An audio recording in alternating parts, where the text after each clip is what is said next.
Hello everyone, welcome on Mohari Devi Tapadia Girls College YouTube channel. In this class, we will progress a poem and the poem name is Prayer for My Daughter. A Prayer for My Daughter is a poem which is written by W.B. Yeats and written in 1919 and published in 1921. Published as a part of Yeats' collection Michael, Roberts and the Dancer. This poem specially written for Yeats' daughter Anne with Gregory Headless. Yeats wrote the poem while staying in a tower at Thur Valley during the Anglo-Irish War. The poem reflects Yeats' complicated views on Irish nationalism, sexuality and is considered an important work for modern poetry. So, what is the meaning of a prayer for my daughter? Its literal meaning a prayer, एक प्रार्थना for के लिए, my daughter मेरी बेटी के लिए एक प्रार्थना. ये पोएम जो है इसका अगर आप हिंदी में लिटरल मीनिंग करेंगे तो इसका मतलब है एक प्रार्थना जो कि मेरी बेटी के लिए. और ये पोएम किसने लिखी है? W.B. Yeats. हम W.B. Yeats की the wild swans at Coole एक पोएम ऑलरेडी पढ़ चुके हैं. उसमें मैंने आपको W.B. Yeats का थोड़ा ब्रीफ इंट्रोडक्शन मैंने बता दिया था. तो W.B. Yeats एक ग्रेट मॉडर्न पोएट हैं और इन्होंने ये पोएम जो है 1919 में लिख ली थी, 1919 में, और पब्लिश की थी 1921 में. और इनका एक पोएम का कलेक्शन था, उस कलेक्शन का नाम था Michael, Roberts and the dancer. उसमें ये पोएम पब्लिश हुई कब? 1921 में. और ये जो पोएम है, this poem specially written for Yeats daughter. उनकी ये जो पोएम है वो स्पेशली अपनी डॉटर के लिए लिखी है उन्होंने, जो कि न्यू बॉर्न है, अभी पैदा हुई है नई. उस डॉटर का नाम है एन और वो डॉटर किसकी है? यीट्स और उनकी जो वाइफ थी ग्रेगरी हेडलेस, उन दोनों की डॉटर है. एक्चुअली ये जो ग्रेगरी हेडलेस है उससे उन्होंने शादी करी थी जब मॉडगॉन ने इनको रिजेक्ट कर दिया था 1916 में. मॉडगॉन को इन्होंने 2-3 बार प्रपोज किया था. Maud Gonne is a her his lover and इनको उन्होंने बहुत बार प्रपोज किया बट मॉडगॉन ने प्रपोजल को बार बार रिजेक्ट कर दिया. तो उसके बाद इन्होंने इससे ग्रेगरी हेडलेस से शादी करी और फिर एन, उनके जो बेबी है एन, वो हुई. तो उस पर उन्होंने स्पेशली ये पोएम लिखी है. Yeats wrote the poem while staying in a tower at Thoor valley during the Anglo Irish war. और ये जो पोएम लिखी उन्होंने उस टाइम ये कहाँ पे रह रहे थे? थूर वैली एक टार था, एक टार था, उसमें ये जो पर्टिकुलर टार है उसका नाम है थूर वैली. वहाँ ये रह रहे थे during the Anglo Irish war. और उस टाइम क्या चल रहा था? एंग्लो आयरिश वॉर चल रहा था. तो इस पोएम में आपको उस वॉर का टच भी देखने को मिलेगा. ठीक है. और वैसे ये पोएम क्या है? The poem reflects Yeats complicated views on Irish nationalism. देखो आ गया कि आयरिश नेशनलिज्म पे है और सेक्सुअलिटी पे है and considered an important work for modern poetry. And obviously modern poetry की जो है ये एक इम्पॉर्टेंट पोएट है. तो आप सबको पता है कि W.B. Yeats was a great Irish poet of modern time, है ना. मॉडर्न टाइम के एक ग्रेट आयरिश पोएट थे और इनका ऑब्वियसली खुद की आयरिश थे तो खुद के देश के लिए इनका प्यार तो था ही. और ये जो पोएम है इन्होंने लिखी है a prayer for my daughter, ये उसी ड्यूरेशन में लिखी थी जब एंग्लो आयरिश वॉर चल रहा था. इस पोएम में इन्होंने ऑब्वियसली अपनी नेशनलिज्म दिखाई है, उसके साथ में इन्होंने अपनी डॉटर है उसके लिए इनका जो केयर है इनकी वो हमें देखने को मिलेगी. इसमें आप फेमिनिज्म टच भी देख सकते हैं कहीं ना कहीं. इनको आपको देखने को मिलेगा कि ये कितना अपनी डॉटर के लिए कितना ज़्यादा टेंशन में है. इस न्यू वर्ल्ड में वो पैदा हुई है और इस वर्ल्ड का पता नहीं उस पर कैसा इम्पैक्ट पड़ेगा. तो ये सब चीज़ें आपको इस पोएम में देखने को मिलेगी. ये मैंने आपको ब्रीफ इंट्रोडक्शन इस पोएम का बता दिया. अब हम टेक्स्ट पे बात करते हैं. इसमें 10 स्टेंजाज है, 8 लाइन के 10 स्टेंजाज हैं. हम इसके स्टेंजाज को 1 बाय 1 वीडियो में कंप्लीट करते जाएंगे. आप एक बार टेक्स्ट में देख लें. इस पोएम का आप टेक्स्ट निकालें प्रेयर फॉर माय डॉटर का, तो आपको समझ तो आ गया कि ये एक पोएम है जो कि इन्होंने अपनी बेटी के लिए लिखी, एन के लिए, जो कि किससे पैदा हुई है? ग्रेगरी हेडलेस से पैदा हुई है. और अभी जब इन्होंने ये पोएम लिखी तो ये एक पर्टिकुलर टार है, थूर वैली टार, वहाँ पे रह रहे हैं. ठीक है, अब हम पढ़ते हैं.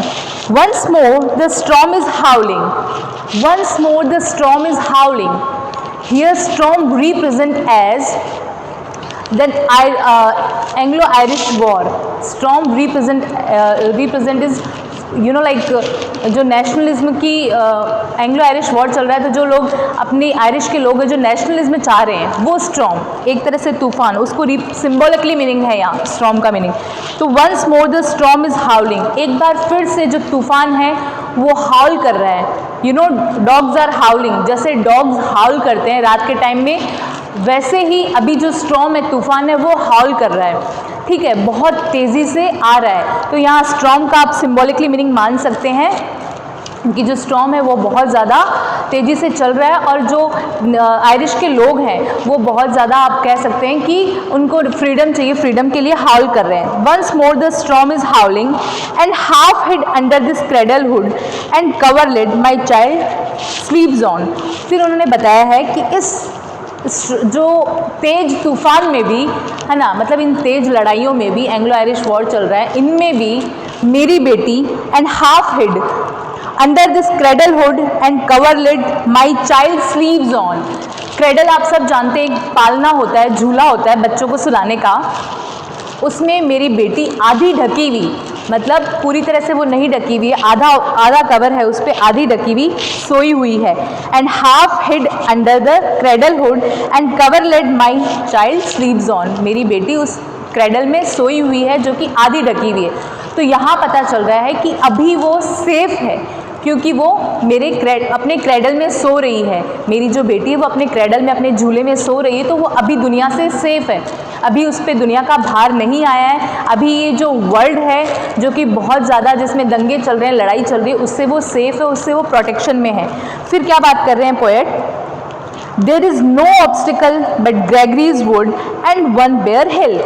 अब इसको प्रोटेक्ट करने के लिए अदर कोई ऑब्स्टिकल नहीं है, अदर कोई भी आप बोल सकते हैं कि उसको प्रोटेक्ट करने के लिए कोई भी ऐसा उसके सामने ऑब्स्टिकल नहीं है कि उसको प्रोटेक्ट करे। किसको? मेरी चाइल्ड को, मेरी बेबी को कोई भी अदर प्रोटेक्ट करने वाला नहीं है, एक्सेप्ट टू पीपल, है ना, एक्सेप्ट टू थिंग्स। दो ही चीज़ें हैं जो मेरी बेटी को प्रोटेक्ट कर सकती है। तो देखो एक बार फिर से दोबारा रिपीट करती हूँ मैं, once more the storm is howling and half hid under this cradle hood and coverlid my child sleeps on. इतनी तेज़ तूफान चल रहा है, बट इतनी तेज़ तूफान में भी जो मेरी बेटी है वो अपने पालने में आराम से आधी ढकी हुई सोई हुई है, इन द सेंस कि अभी वो बहुत ज़्यादा सेफ है इस वर्ल्ड से। ठीक है, अभी उस पर कोई इम्पैक्ट नहीं है इस वर्ल्ड का। देन क्या बात है, there is no obstacle but Gregory's wood and one bare hill. बस उसके पास दो ऑब्स्टिकल हैं। किसके पास? मेरी बेबी के पास दो ऑब्स्टिकल हैं, दो चीज़ें ऐसी जो उसको बचाएगी इस स्टॉर्म से, इस तूफान से, इस वर्ल्ड से। कौन से ऑब्स्टिकल हैं वो? Gregory's wood and one bare हिल। एक तो ग्रेगरी जो कि उनकी बहुत अच्छी फ्रेंड थी, और एक बेयर हिल, है ना, एक हिल, एक जिस पे, क्योंकि वो टावर पे रह रहे हैं। अभी मैंने आपको बताया था कि अब जब इन्होंने पोएम लिखी टावर पे रह रहे हैं, और ये टावर पे शिफ्ट हुए थे जब इनकी बेबी सिर्फ 2 दिन की थी, तभी अपने उस टावर पे जाके शिफ्ट हो गए थे। तो वहाँ ये शिफ्ट हुए में तो क्या है, but Gregory's wood and one bare hill where by the haystack and roof levelling wind. जहाँ पे हैस्टेक और रूफ लेवलिंग वुड है, बहुत तेज़ हवा चल रही है, तो वहाँ पे इसको सिर्फ 2 ही ऑब्स्टिकल हैं, एक तो लेडी ग्रेगरी और एक जो है बेयर हिल। ये 2 ऑब्स्टिकल जो है मेरी बेटी को प्रोटेक्ट करेंगे इस वर्ल्ड से, स्टॉर्म से। Where by the haystack and roof levelling wind bred on the Atlantic can be stayed. तो इसके सामने, इन 2 ऑब्स्टिकल के सामने कुछ भी नहीं टिक सकता। क्या क्या नहीं टिक सकता?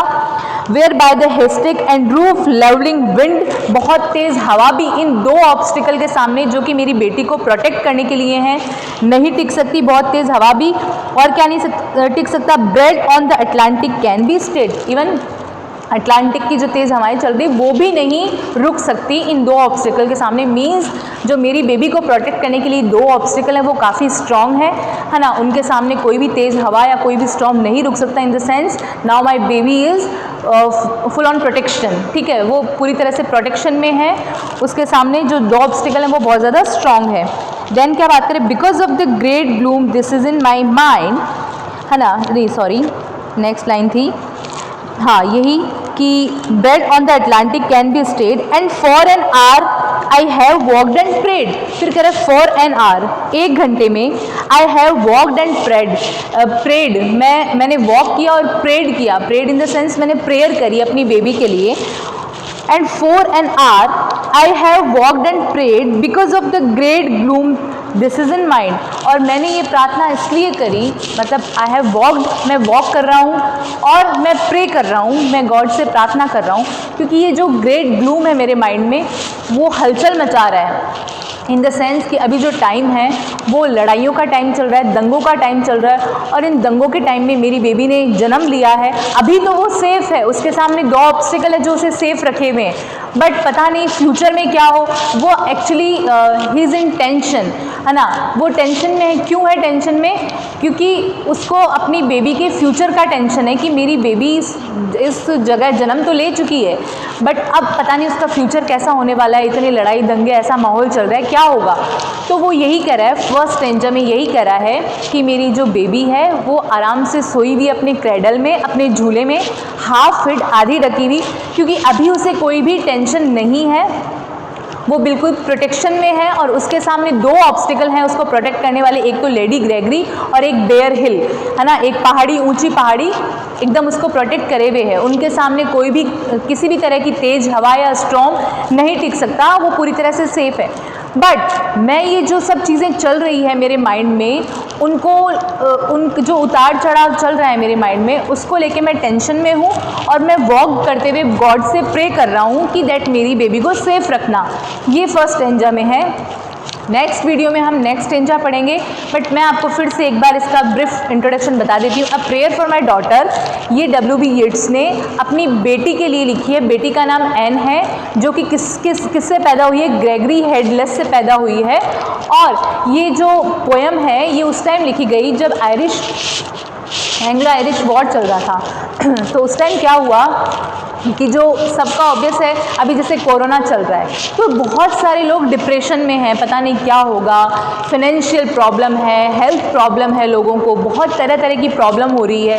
तो ऐसे ही सेम सिचुएशन आप मान सकते हैं। अभी जैसे कोरोना की वजह से बहुत सारे लोग डिप्रेशन में हैं, उनको लग रहा है पता नहीं हमारा फ्यूचर कैसे होगा, है ना, उनके जो इकोनॉमिक पूरा गड़बड़ा गया है सिस्टम, फाइनेंशियल लोगों को बहुत प्रॉब्लम हो गई है, हेल्थ इश्यूज़ हो गए हैं लोगों को बहुत सारे, है ना। तो ये सब चीज़ें सोच के लोग डिप्रेशन में जा रहे हैं। तो सेम कंडीशन अगर वॉर चल जाए तो क्या हो, हम लोग डिप्रेशन में रहेंगे। तो यहाँ ऐसा ही हो रहा है कि जो W.B. येट्स है वो स्ट्रेस में है, क्योंकि वहाँ वॉर चल रहा है और उनकी बेबी ने अभी अभी जन्म लिया है, तो वो उसको लेके टेंशन में, पता नहीं इसका फ्यूचर कैसा होगा, ये प्रोटेक्ट रह पाएगी या नहीं रह पाएगी। अभी तो ये प्रोटेक्शन में है, अभी तो इसके सामने 2 ऑब्स्टिकल हैं, फ्यूचर में क्या होगा। तो ये गॉड से प्रे कर रहे हैं अपनी बेटी की फ्यूचर के लिए, अपनी बेटी के आगे जो भी फर्दर फ्यूचर होगा उसके लिए। आई होप आपको ये स्टेंजा अच्छे से समझ आया होगा। नेक्स्ट वीडियो में हम इसका नेक्स्ट स्टेंजा पढ़ेंगे। Thank you so much.